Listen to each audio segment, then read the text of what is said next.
សួស្តីបងប្អូនទាំងអស់គ្នាថ្ងៃនេះជួបជាមួយនៅអ្នកគ្រូម្ដងទៀតហើយថ្ងៃនេះតើតើមេរៀនគឺអ្នកគ្រូសូមតពីសប្តាហ៍មុនដែរក្នុងវីដេអូចាស់គឺយើងរៀនអំពី plural noun ប៉ុន្តែ plural noun នោះវាមានពីរ irregular និង regular ហើយ regular យើងសិក្សាហើយបើសិនជាបងចង់ដឹងបន្ថែមលម្អិតពីនឹងទៀតបងអាចទៅចុចមើលវីដេអូចាស់របស់អ្នកគ្រូបាននៅក្នុងនោះគឺអ្នកគ្រូបានបកស្រាយអស់ហើយចំពោះថ្ងៃនេះផងដែរគឺ regular មានន័យថាมันទីងទាត់មានន័យថាវាប្រែប្រួលផ្លាស់ប្ដូរទៅមានន័យថា noun ហ្នឹងគឺអត់បន្ថែមអ្វីលើវាឬក៏ change អីទេគឺមានន័យថាវាដូរដាច់តែម្ដងអូខេ change the noun some noun are irregular when we want to write singular noun to plural noun the noun are changed អូខេកន្លែងហ្នឹងមានន័យថាដែល teacher បានប្រាប់ឲ្យថា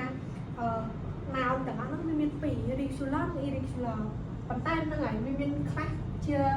irregular អញ្ចឹងហើយនៅពេលដែលយើងចង់ដងវាចង់សរសេរវាចង់បង្កើតវាពី singular noun ទៅ plural noun គឺ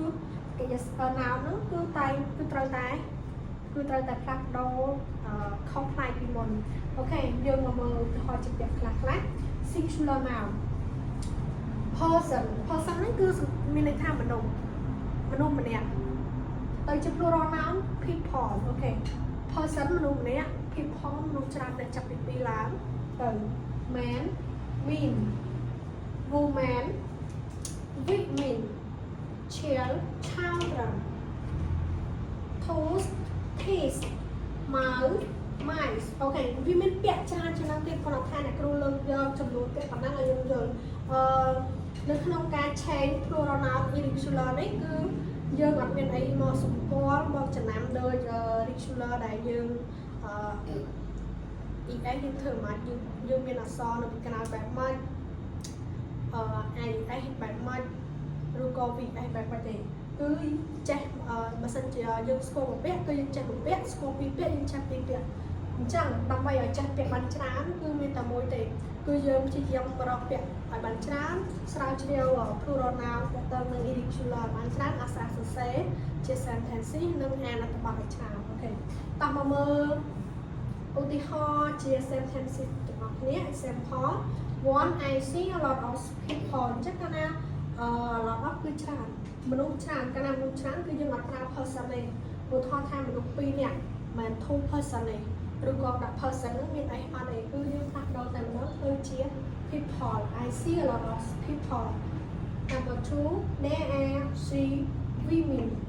at market អូខេអញ្ចឹងដោយសារតែស្ត្រីមាន3នាក់អញ្ចឹងទើបយើងប្រើ women អត់ប្រើ women ទេ children អូខេ sorry number 3 this man គឺ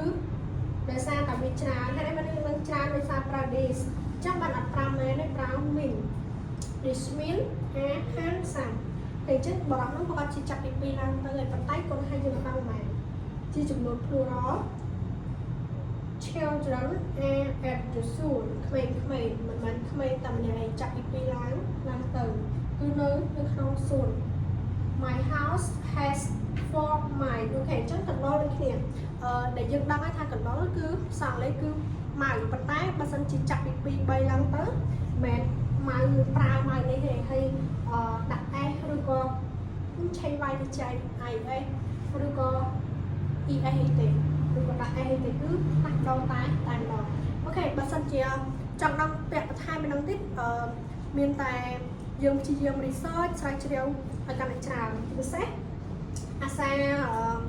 អានអត្ថបទបានច្រើនកាលណាយើងជួបពាក្យថ្មីយើងនឹងឆ្ងល់កាលណាយើងឆ្ងល់យើងនឹង research យើងនឹង translate ចូល dictionary អូខេវីដេអូអ្នកគ្រូមានតែប៉ុណ្្នឹងទេជួបគ្នានៅវីដេអូក្រោយ拜拜